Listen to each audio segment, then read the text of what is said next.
গতকাল ছিল আমার জন্মদিন, আর জন্মদিনের দুপুরে মা আমার জন্য এই এত কিছু রান্না করেছিল।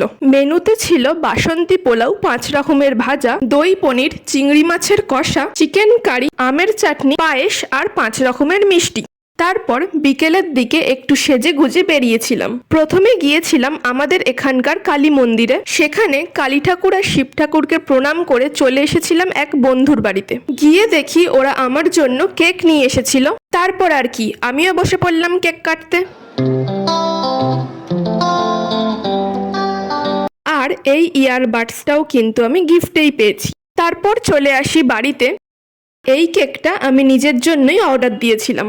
এই ক্যালেন্ডার থিমের কেকটা নতুন উঠেছে, তাই ভাবলাম এটাই অর্ডার দিই।